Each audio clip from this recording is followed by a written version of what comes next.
After a disaster that wiped out most of civilization, Anne Burden came to terms with the fact that she was probably the only one who survived.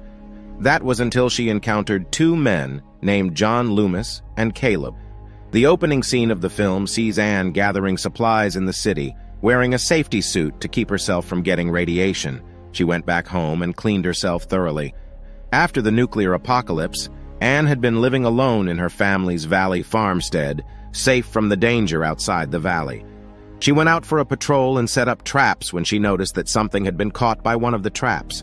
She made her dog, Pharaoh, look for something using its smell, and she found a strange wagon in the middle of the road. She checked the wagon when Pharaoh saw something from a distance and started barking. Pharaoh ran back to Anne, who led the two of them to hide.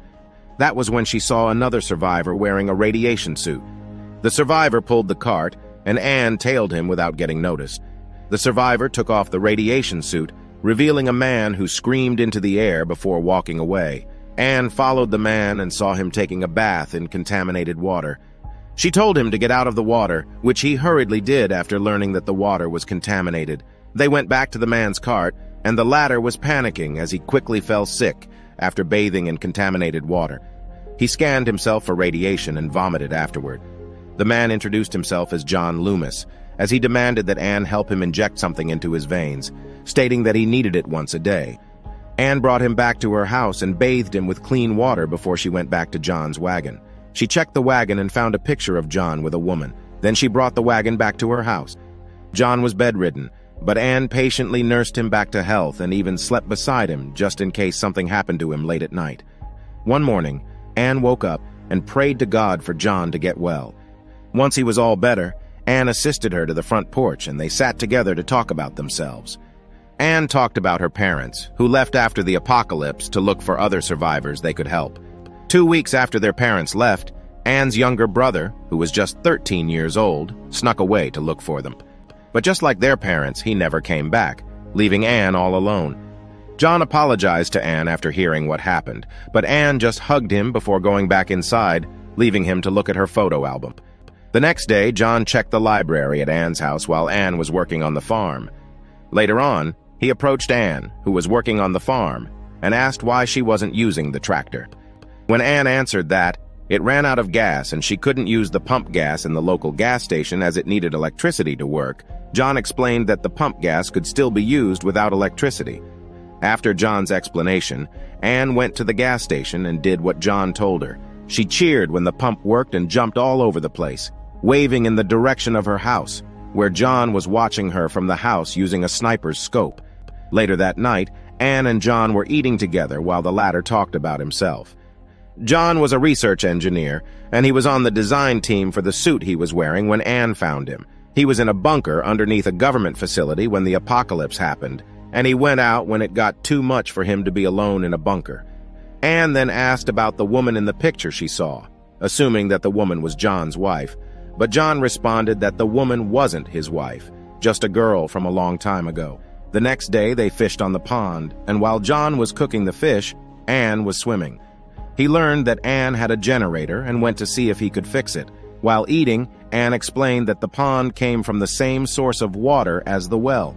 It came from an underground pocket of water, which was a big part of what kept the valley farmstead from dying out like the rest of the world. Anne kept on talking about how her life had been lonely until she mentioned a broken generator. John asked to check the generator, wanting to fix it so they could bring back electricity, but the engine was fried, so they went to find a way to fix the generator. They needed to use wood, and John wanted to destroy the church to use its planks, but Anne refused as it was a church his father built. Seeing that he couldn't convince Anne, John decided to just let it go so as not to upset her any further. The next day, the two of them did their own thing. Anne was working on the farm again, and John went to the store and found the alcohol. When Anne was done with her work, she went looking for John and found him drunk in the store. She brought him home and took care of him, but drunken John didn't like it. He screamed at Anne and pinned her on the wall, screaming at her that he didn't need her help all the time. Anne was uncomfortable and walked out of the room with John trying to apologize when he realized what he was doing. The next day, John apologized to Anne, trying to make up for what he did the other night, and sweet Anne forgave him. Anne was playing the piano in the church when she noticed someone outside. She didn't see who it was, but knew that it was John, as he was the only one there with her. So she went to where John was and playfully asked him if he didn't like what she was playing on the piano because he walked away. But John didn't know what she was talking about, as he had been working all that time, which means that Anne could have seen someone else. The two of them didn't address it, though, as they believed they were the only survivors. Later that night, they had a romantic dinner with wine and danced sweetly together. They closed their eyes as they savored the moment together, and they locked their lips together. Anne awkwardly prepared to give herself to John, but the latter just handed her dress back, silently rejecting her advances. John stated that he didn't want to do it with her yet, as it was too fast and could change things between them. So that night, the two of them decided to just embrace each other to sleep. The next day, Anne approached John and told him that she agreed to use the church's planks for the wheel John wanted to make. But John insisted that it was fine if they didn't use it, as he didn't want Anne to get upset by tearing down the church. So Anne just went on patrol again when Faro started barking, sensing something.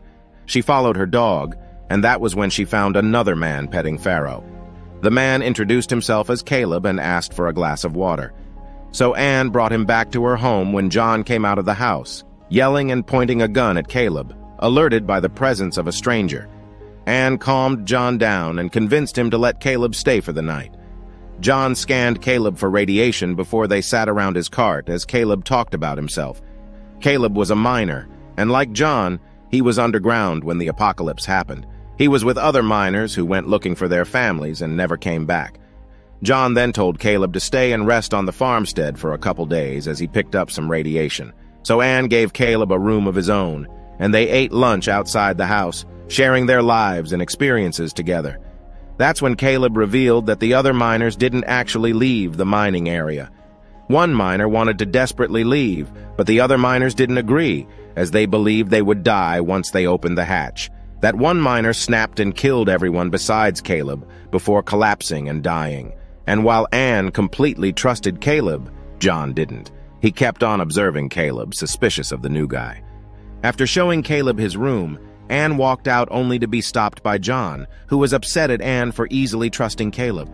Anne then opened up about how, after her parents' and brother's deaths, she kept a calendar and waited for them to come back, even when she knew they wouldn't. For so long, Anne stayed on the farmstead by herself, and she got emotional as she stated that she just didn't want to be all alone again. John then admitted that he once killed a boy, and it shocked Anna, who just cried, not knowing what to say. They let silence fall, and Anne went back to work while John and Caleb talked while hunting together. When John focused his aim on a prey, he didn't notice Caleb looking at him with suspicious eyes before pointing his gun at him. Then the two of them shot the same prey and went back home for dinner. Caleb mentioned the water project John planned, and Caleb suggested cutting down trees and building another building. John seemed to be getting upset every time Caleb is talking and demanded Caleb to just drop it. Caleb pursed his lips, but continued talking anyway, agreeing that they should tear down the church.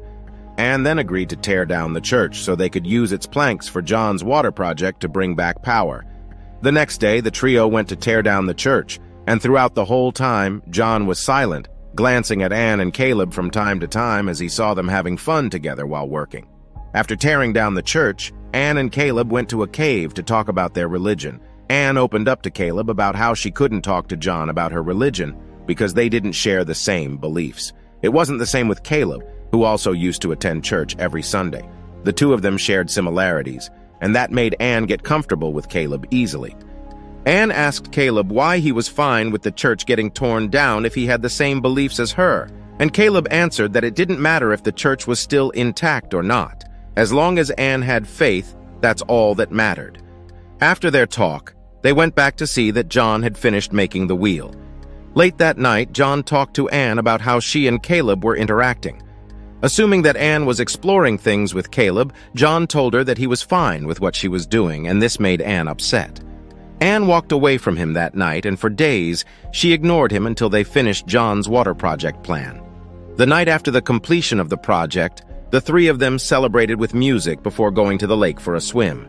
The trio played a game where each of them had to find a bottle. John went first and swam away, leaving Anne and Caleb staring at each other. Anne went to find a bottle when John came back, but she dropped it coming back up.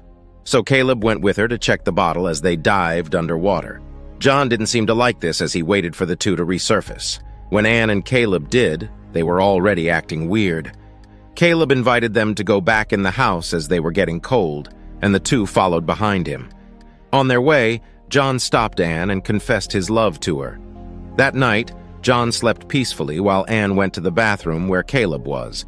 The two of them did the devil's dance, which Anne was sure to regret later on. The next day, John woke up for breakfast and didn't see Caleb anywhere. When the guy did appear, John witnessed Caleb acting sweetly toward Anne. Anne excused herself to the bathroom, and John watched as Caleb prayed for the food. Anne didn't go back for breakfast and waited until the men left for work. As the two men worked together and talked, they grew closer. John lied as he told Caleb that he never felt animosity towards him and that he was actually the one who convinced Anne to let him stay. When John asked about Anson, the place Caleb said he wanted to go to, the latter answered that he was having second thoughts about continuing his journey to Anson because there was probably nothing in that place anyway. John went silent when he heard that, and the smile on his face seemed to have disappeared as he looked at Caleb. They went to the waterfall and installed the wheel successfully. It was when they were coming back up that things went south. John was pulling Caleb up when the latter slipped and almost fell. John managed to prevent Caleb from falling, and when Caleb was already standing properly, John detached the rope from the harness. But Caleb slipped again, and John grabbed the rope to pull Caleb back up. He stopped pulling when Caleb looked at him, and the two of them stared at each other. When John came back to the house, Anne saw that he was alone. Not thinking much about it, Anne told John what she and Caleb did the other night. She apologized and admitted that she felt confused about her feelings for both John and Caleb. John told her that it was fine and that Caleb had gone back to Anson, wearing John's radiation suit, and left all his stuff for Anne to use freely. Hearing this, Anne tore up and ran out to look for Caleb, but she didn't find him anywhere. She went to where she first met Caleb and stared off into the distance, sad that Caleb left without saying goodbye. John went back to the waterfall to check on the wheel. Then he looked down at the bottom of the waterfall, standing on the edge.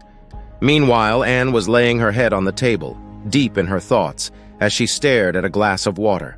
Slowly, she pushed the book towards the glass and let the glass fall to the floor as she stared at nothingness. Later on, she heard the fridge running and opened it to see that its lights were on. She turned on the lamps for confirmation and went to the church, which had now turned into a storage facility.